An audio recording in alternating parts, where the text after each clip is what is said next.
I'm not an electrician. I bought the business because one of my sons started his electrical training at the age of about 22, and all the way through it, we was going through the recession, so it was hard for him to get a job. And he finished his training at about 25, got very good exam results, but no experience, so no one would take him on. I had a choice of either starting up my own electrical business to give him a job or buying someone else's business. And I thought, well, if I get in with a franchise, I'll get a bit of help and support in a field that I'm colourblind, I can't even wire a plug. So it's a field that I know nothing about. Obviously, I've worked with dryers before, so I knew it wasn't a fly-by-night company that I was dealing with, and it was a respectable brand. So I was happy to get in with it because, you know, I knew quite a bit about the company. A recent thing that happened was they asked me to go to America to look at the brand in America, and they had a bit of a training day, and it was 5 levels of leadership. And I did this, and it taught you the different levels of leadership, level 1, 2, 3, or 4 level. And it made me appreciate that, hey Jeff, you've been in business 20 years, but you know next to nothing.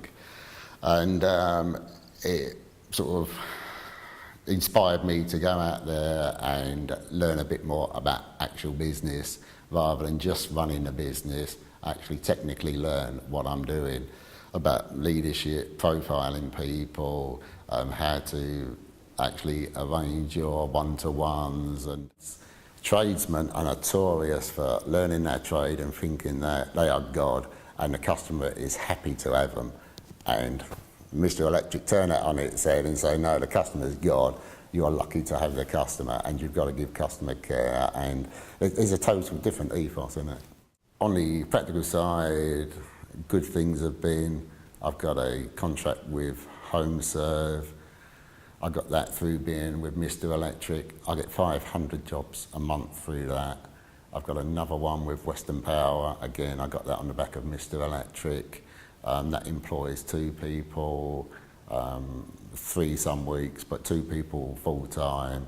Just those 2 contracts alone as an independent. People wouldn't get in with it as an independent.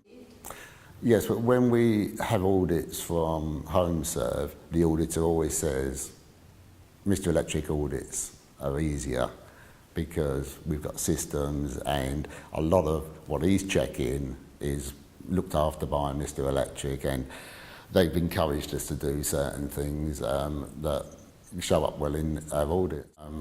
We had our audit with our HomeServe and we got a fantastic 98%.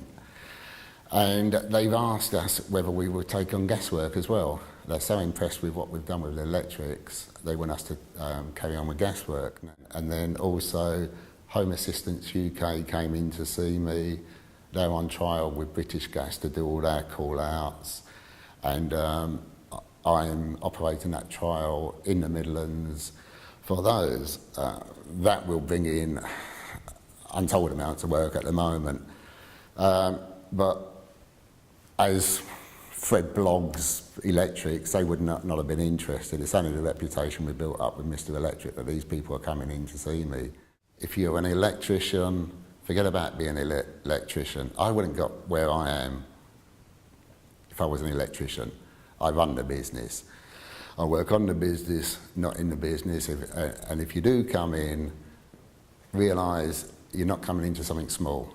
You're coming into something that might be small now, but it will be large, and it will be large very quick. There's so many opportunities that we're going through now. Yeah, if you're looking to come in to a small one-man band and do a bit of household electrics, just start by yourself, don't bother us. But if you're looking to come in and run a business and serve big accounts and learn how to do things properly, because I always used to think I knew how to run a business, but since I've had the coaching from over here in America with the dryers and back home, I realise I've got so much to learn. And if you're coming in with an open mind and you want to learn, you want to be a good businessman, you'll be the ideal man.